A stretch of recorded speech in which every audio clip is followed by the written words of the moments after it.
आलो राधा रानी कहाँ संगे जाओ छुगो और जमुना के पानी। राधा रानी आलो राधा रानी कहाँ संगे जाओ छुगो जमुना के पानी। राधा रानी आलो राधा रानी कहाँ संगे जाओ छुगो जमुना के पानी। राधा रानी आलो राधा रानी कहाँ संगे जाओ छुगो जमुना के पानी। चमक चमक बाजे तुम्हार गुड़र पायला लहर लहर चले तोते चलो बोला। चमक चमक बाजे तुम्हार गुड़र पायला लहर लहर चले के चलो बोला। चमक चमक बाजे तुम्हार गुड़र पायला लहर लहर चले के चलो बोला।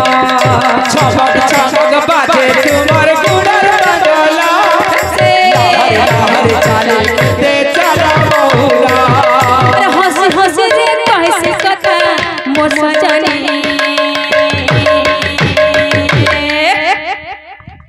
राधा रानी आलो राधा रानी कहाँ संगे जाओ छुगो जमुना के पानी। राधा रानी आलो राधा रानी कहाँ संगे जाओ छुगो जमुना के पानी। राधा रानी आलो राधा रानी कहाँ संगे जाओ छुगो जमुना के पानी।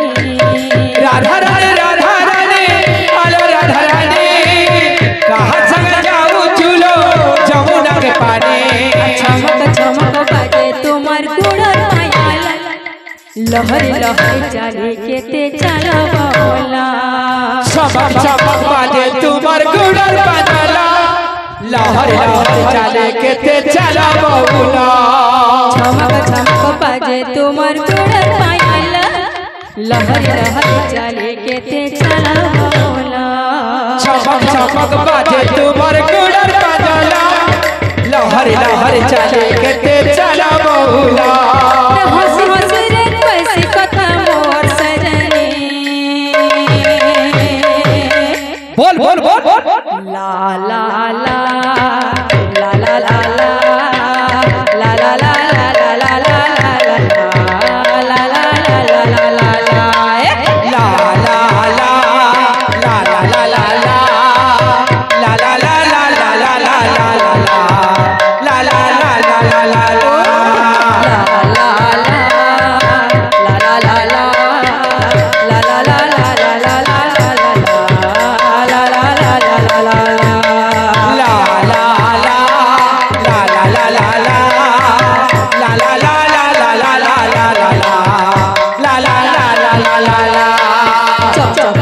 चिकन कला मोड़े मयूर चोला चकिया चिकन गला मुड़ा मधुर चूला बेटा चका चका दिसु डाउला बेटा चका चका दिसु डाउला चकिया चिकन कला मोड़े मयूर चोला चकिया चिकन गला मुड़ा मधुर चूला बेटा चका चका दिसु डाउला बेटा चका चका दिसु डाउला।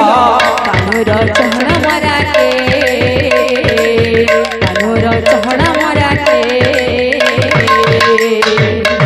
बोल बोल नहीं जाए मानाई जाए मारे कुंजा बना के कानूर चहला मोरा के नहीं जाए कुंजा बना के कानूर चहला मोरा के नहीं जाए कुंजा बना के।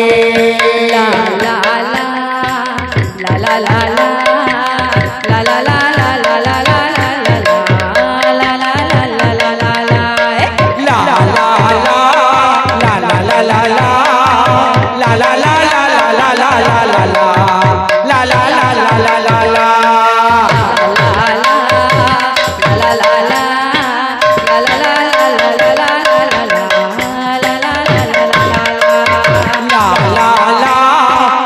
ला ला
la la la la